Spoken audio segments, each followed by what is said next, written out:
មិនចាំបាច់បង្ហោះត្រាម៉ាពេញសសរមេឌៀអីទេចង់ឲ្យនរណាគេជូនទៅមានសិនហ្នឹងទៅអូខេលឿនលឿនឆាប់ចប់ហើយកន្លែងកំសាន្តដ៏ស្រស់ស្អាតមួយនេះគឺមិនមែននៅកន្លែងណាឆ្ងាយទេគឺនៅគៀកបំពេញទេដែលជិះចេញពីបំពេញប្រហែលជា1ម៉ោងប៉ុណ្ណោះនៅក្នុងទឹកដីខេត្តតាកែវយើងនេះឯងហើយឃើញគេល្បីយូរហើយទើបតែមានពេលមកលេងកន្លែងនេះគេមិនគិតថ្លៃសបុតចូលទេអញ្ចឹងគ្នាយើងគ្រាន់តែទិញកាហ្វេមួយកែវណាក៏អាចដើរថតរូបលេងមកសប្បាយមកពេញចិត្តដែរហើយបើតាមខ្ញុំមើលទៅកន្លែងនេះពីមុនដូចជាដីស្រែទេតែឥឡូវក៏បដូររូបរាងខ្លាយទៅជារមណីយដ្ឋានដ៏ស្រស់ស្អាតប្លែកភ្នែកអញ្ចឹងបានថានៅក្នុងស្រុកខ្មែរយើងគឺមានកន្លែងដើរលេងស្អាតណាស់ហើយច្រើនណាស់ហេតុអីបានជាចាំបាច់ទៅដើរលេងស្រុកគេដូចជាក្នុង YouTube Plus Go យើងឥឡូវហ្នឹងអញ្ចឹងណាគឺមានកន្លែងដើរលេងកំសាន្តប្លែកៗហ្នឹងជាង230កន្លែងហើយចង់ដើរលេងណាក៏បានដែរបរិយាកាសល្អចេះតើតែមានអតិចដូចជា Gainsbourg Gold នេះកាន់តែសប្បាយដាក់មកកំប៉ុងពីកំប៉ុងនិយាយរឿងក្នុងចិត្តអូយមិនដឹងជាល្អយ៉ាងណាទេហើយបើគ្នាយើងដែលធ្លាប់បានមកលេងនេះអាចទម្លាក់រូបមកប៉ុសពីប៉ុសមើល admin សុំមើលមុខបន្តិចមើលហ្នឹងហើយកុំថា admin ចេះតែនិយាយថាស្អាតអីចឹងណាហ្នឹង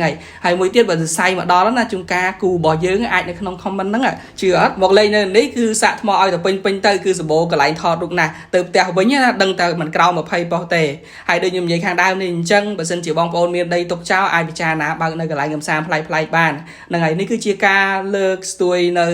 វិស័យទេសចរនេះជាការលើកស្ទួយនៅមុខមាត់ប្រទេសយើងឲ្យកាន់តែល្បីល្បាញនៅក្នុងប្រទេសនិងអន្តរជាតិអញ្ចឹងណាហើយខ្ញុំពិតជាចង់ឃើញនៅថ្ងៃនោះមកដល់មែនតើហើយនៅក្នុងវីដេអូនេះគឺមានតែប៉ុណ្្នឹងទេជួបគ្នានៅវីដេអូក្រោយៗអរគុណបាយបាយ